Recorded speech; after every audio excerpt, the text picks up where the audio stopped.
Salut! Aujourd'hui je fais une vidéo où je vais vous présenter mes livres favoris comme j'avais fait il y a environ 1 an et demi. D'ailleurs je vous avais dit que j'en ferais une, donc voilà, elle est ici. D'ailleurs n'hésitez pas à me suivre sur mon Twitter, il doit être affiché en bas. Vous pouvez avoir toutes les informations pour savoir quand je sors une vidéo, etc. Donc ça peut être très utile pour vous.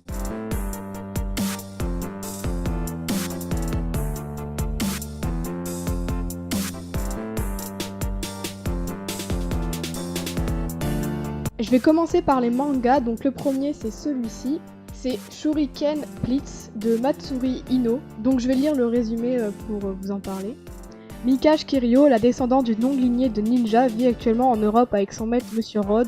Elle aime plus que son propre père et depuis l'enfance, elle a pour mission de le protéger. Mais alors que Monsieur Rod se prépare à faire d'elle sa fille adoptive, le destin leur joue un terrible tour. Donc c'est un manga en 2 tomes, donc j'ai pas l'autre tome.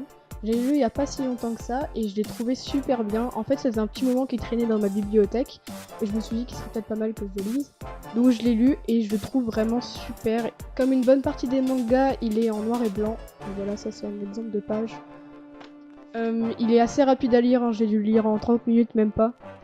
Après c'est des mangas, ça se lit rapidement parce que il y a pas trop de bulles. Voilà, donc j'ai passé au deuxième manga que je vais vous présenter. Le deuxième manga, il doit vous dire quelque chose parce que je vous en avais parlé dans ma première vidéo. Sauf que là, j'ai le tome 2 et le tome 3. Donc, le tome 2, c'est Kiei, une famille de fous. Donc là, on va pouvoir voir la mère de Kiei. Et il va y avoir une histoire tout autour de ça. Donc là, ça fait un petit moment que je l'ai lu, ce qui fait que je me rappelle plus très bien. Dans mes souvenirs, il était très bien. En plus, ce manga est vraiment assez gros. Ce qui fait qu'on le lit en plus que 30 minutes. Et comme le premier tome, il y a des pages en couleur. Voilà, c'est un exemple. Aussi, il y a un jeu où on est maître de l'histoire, donc il y a tout un chapitre sous cette forme-là. Donc dans ce tome, on a l'histoire de J.O. Donc il y a plusieurs épreuves, etc. qui sont comptées. Aussi, on apprend plus de choses à propos de la création du monde où vivent Kiei. Il y a aussi, encore une fois, des pages en couleur, comme dans chaque tome. Et encore une fois, le tome est assez gros, et c'est ça qui est bien, on le lit pas d'une seule traite, et on prend plus de plaisir à le lire. Voilà, donc j'en ai fini avec les mangas.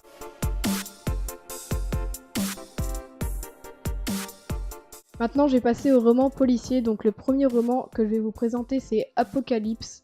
Donc c'est un livre en rapport avec la technologie, enfin l'informatique, et en même temps derrière il y a une enquête. Donc le résumé c'est: ce matin-là, les ordinateurs tombent en panne, les téléphones ne répondent plus et il n'y a plus de courant. Pour couronner le tout, Logiciel découvre le cadavre du commissaire Delumeau, mort dans des circonstances troublantes. Est-ce le début de l'apocalypse et à qui peut profiter ce chaos? Donc il y a écrit à partir de 12 ans, donc je suis d'accord, c'est vrai que c'est pour les plus jeunes, mais il était quand même très intéressant à lire. Et comme c'est en rapport avec l'informatique, il y a écrit Apocalypse avec un arrobase. Donc le deuxième roman policier c'est Famille parfaite. Le résumé c'est: l'Eden B semblait sortir des pages de magazines glamour, un mariage modèle, une belle situation, une ravissante fille de 15 ans, une demeure somptueuse dans la banlieue chic de Boston, une vie de rêve. Jusqu'au jour où ils disparaissent tous les trois, pas d'effraction, pas de témoins, pas de motif, pas de demande de rançon. Juste quelques traces de pas et des débris de cartouches de taser sur le sol de leur maison. Pour la détective privée Tessie Leoni, l'enlèvement ne fait aucun doute, mais que pouvait donc bien cacher une existence en apparence aussi lisse? Donc il est vraiment très intriguant parce que dès le premier chapitre, on se demande pourquoi ils sont enlevés. Ce qui est bien aussi, c'est qu'on a la vision des personnes enlevées, enfin plutôt des ravisseurs, et la vision de l'enquêtrice. J'ai trouvé super bien et je vous invite vraiment à le lire.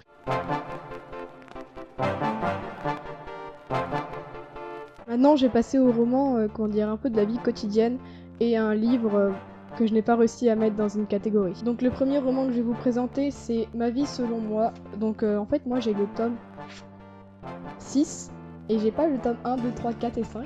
Ça y est, le bac est derrière nous et la vraie vie peut débuter. C'est le moment de faire le point sur nos envies et surtout de les réaliser. À commencer par la recherche de l'appartement idéal et la conquête de la liberté qui s'offre enfin à nous. Mais si l'avenir nous sourit, est-il vraiment tout tracé? C'est des jeunes qui, après le bac, essayent de trouver un appartement pour faire une colocation, si je me souviens bien, parce que ça fait super longtemps que je l'ai lu. Mais de mes souvenirs, il était vraiment très bien et il est gros, mais il se lit rapidement. Il y a 332 pages, mais c'est écrit super gros. Pendant tout le livre, c'est que des dialogues entre les personnages Donc au début ça peut faire bizarre mais après on s'habitue. Le deuxième roman se nomme Les Petites Reines. Celui-là ça fait aussi longtemps que je l'ai lu. Et donc je vais vous lire le résumé. On les a élus boudins de l'année sur Facebook, mais Mireille Laplanche et ses boudinettes Akima et Astrid n'ont pas l'intention de se lamenter sur leur sort. Elles ont des mollets, des vélos et elles comptent bien rallier Bourg-en-Bresse à Paris pour s'incruster à l'Elysée, place aux Petites Reines. C'était assez marrant dans mes souvenirs, il est aussi gros comme l'autre que je vous ai montré, mais il est aussi rapide à lire et il n'y a pas de problème pour ça. Le livre que j'ai pas réussi à classer dans une catégorie, c'est celui-ci. C'est le livre de Doc Seven, 777 faits surprenants, c'est dur à dire. C'est très coloré, il y a plein de dessins, c'est super simple à lire. Il y a donc plusieurs faits surprenants, donc c'est des petites anecdotes ou des faits historiques assez drôles, des personnes qui ont fait des choses surprenantes. C'est super bien à lire de temps en temps comme ça, on en lit un ou deux, après on referme le livre et on le rouvre le lendemain ou le surlendemain.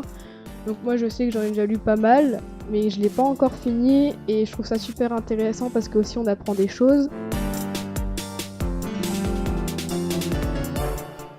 Là, je vais vous présenter 3 romans fantastiques que j'ai lus grâce à la bibliothèque de mon collège, ce qui fait que je ne les ai plus, mais sur internet, je vais pouvoir vous montrer des images et lire le résumé. Donc le premier que je vais vous présenter, c'est Gone, c'est un roman fantastique. De toute façon, les 3 que je vais vous présenter, c'est des romans fantastiques. Donc ça y est, j'ai trouvé le résumé. Et donc il y a 6 tomes si je me souviens bien. Le jour se lève sur Perdido Beach, une petite ville de Californie. Au collège, un professeur d'histoire commence son cours, comme tous les matins, puis, tout à coup, il disparaît. Volatilisé, comme tous les habitants de plus de 14 ans. Alors que les rumeurs circulent à la vitesse de la lumière, les enfants rentrent chez eux. Ils découvrent alors que plus aucun moyen de communication ne fonctionne. Les heures passent et les adultes ne reviennent pas. Une nouvelle vie commence alors, tandis qu'au même moment, certains enfants s'aperçoivent qu'ils sont dotés de pouvoirs surnaturels. Il faut désormais un chef pour maîtriser le chaos et organiser le quotidien. Mais Sam, celui que tout le monde désigne, refuse ce rôle. C'est Kane, la force Z de l'académie militaire pour enfants à problème qui s'érige alors en tyran. Donc c'est très fantastique, du jour au lendemain, comme il est écrit, tous les adultes de plus de 14 ans et les enfants disparaissent, ce qui fait qu'ils sont livrés à eux-mêmes. Par la suite on va découvrir pourquoi, mais ça met vraiment beaucoup de temps. Et je crois que j'ai pas lu le tome 6 parce que j'en avais un peu marre en fait, c'est un peu longuet. Il était très bien, mais à la longue, ils en font trop. Sinon, il était bien, mais à force, il devenait trop long, donc je crois que je l'ai pas fini. Mais sinon, je vous le conseille, il était bien. Le deuxième livre que je vais vous présenter, et le dernier, se nomme Les Chroniques de la fin du monde. Donc c'est un roman d'anticipation et fantastique. Et encore une fois, je vais vous lire le résumé. Miranda est une adolescente normale avec les préoccupations de son âge. Elle raconte sa vie banale dans son journal intime, jusqu'à ce qu'un astéroïde vienne bouleverser l'ordre des choses. Les médias se font le relais enthousiaste de ce rarissime incident, mais l'excitation cède la place à la panique lorsque l'astéroïde détourne de la Lune de son orbite. Le météorite se rapproche de la Terre et les premiers effets ne tardent pas à se faire sentir. Les catastrophes naturelles s'enchaînent, et un hiver permanent s'installe dans des cendres volcaniques obscurcissent le ciel. Miranda se réfugie chez elle et s'organise. Le rationnement et les privations sont désormais son quotidien, et la survie son seul objectif. De quoi est capable une adolescente pour protéger sa famille quand elle n'a plus rien à perdre. Le livre est sous forme de journal intime comme il est écrit dans le résumé. Le premier tome parle de Miranda et de sa famille. Le deuxième parle d'une autre famille, et je crois que dans le troisième, ils font rejoindre les 2 familles ensemble.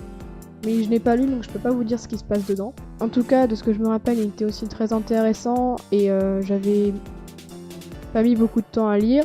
Il était assez gros, je crois, mais ça avait été rapide. Voilà, cette vidéo est à présent terminée. J'espère qu'elle t'a plu. N'hésite pas à lâcher un commentaire, à mettre un like ou à t'abonner. Bon, en tout cas, j'ai bien aimé faire la vidéo, à part qu'il faisait super chaud parce qu'aujourd'hui on est en jour de canicule, donc là j'ai les volets fermés, mais il y a les lampes qui chauffent et... Je peux vous dire que depuis tout à l'heure j'ai super chaud. Mais voilà, j'espère que cette vidéo t'a plu et moi je te dis à la prochaine. Salut!